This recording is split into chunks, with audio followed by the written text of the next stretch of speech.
people are impatient again in the world. And what happened in North Africa is going to define the next decade, that the role of civil society is going to rise again. But unless we are clear about what is it we want to put in the place of what has failed today, we are not going to go forward. In fact, at some point, if you keep bringing people onto the streets and it does not lead to improvement in their lives, then people will become as disappointed with us as leaders as they are disappointed with the leaders that have failed them. It seems to me that at some stage, if we look at the African National Congress at the moment, is what the problem is. There is a crisis around issues of ideology on people wanting to bring their own interest. While we have buried apartheid here, there's a new apartheid emerging.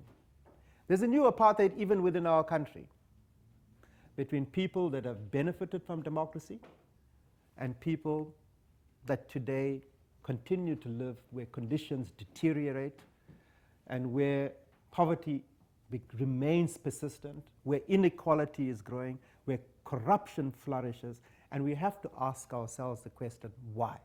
You are trying in your situation to curb the power of the state bureaucrats that don't deliver the constitutional right people have to quality education. Your campaign around libraries, not, as I said yesterday, not just to have a library in a school, but to also build the idea that this is a library of a community and that knowledge is power.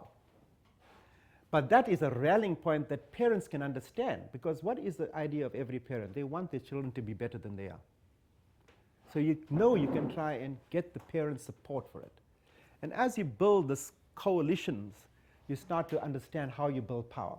It does sometimes feel like we're fighting against even getting people involved in what we're doing and trying to get people to take action on their own. So how do you get that action to stop coming from this office? Like how do we move that out in a way that can grow things? What you've got to identify is what the bread and butter issues are. And I think you've understood that, because you started off with broken windows. And then you're taking an issue around, libraries. You're identifying the right issues. Now you're talking about norms and standards. It's an issue that everyone can identify with. And if you succeed, people get the confidence. Hey, we won that right. That means if you organize more people, we'll win more rights. Of all the issues that we're facing in this society, education, people seem not to be noticing it as a problem. They see like the issue of service delivery, like toilets, houses, as big issues. And my believing is that education, I see it as a solution to some of the issues we're facing in the society. We want to be seen as human beings who have rights. That's what we're fighting for. So when you talk about, is not education more important than everything else? Yes. But that fight for access to a toilet or to a house is like our human rights.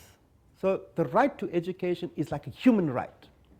And the fantastic thing about it, it's written into our constitution here. Unlike in Bangladesh or even in Egypt.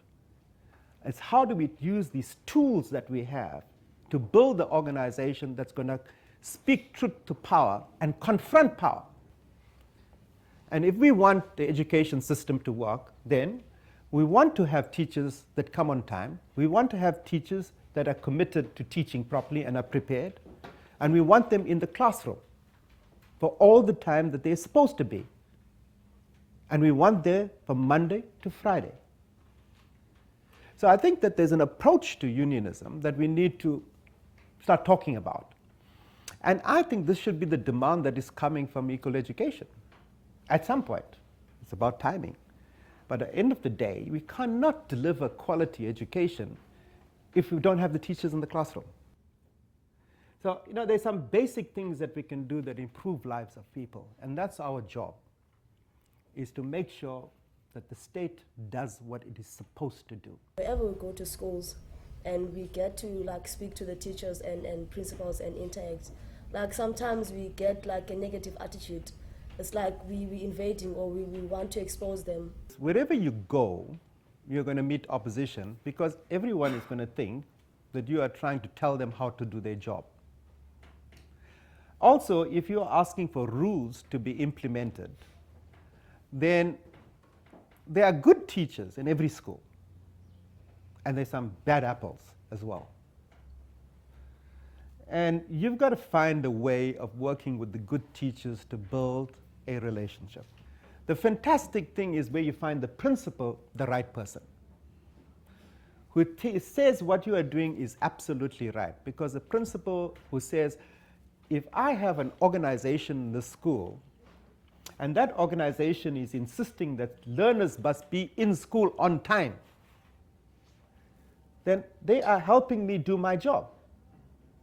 So you've got to find the issue to win the ally.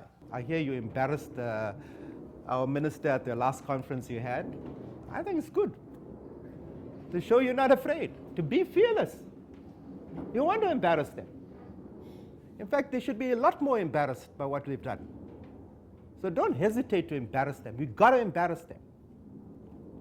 And be fearless about embarrassing them. Because that's what leadership is about. So it's knowing that you can lose power. Because you are the future voters.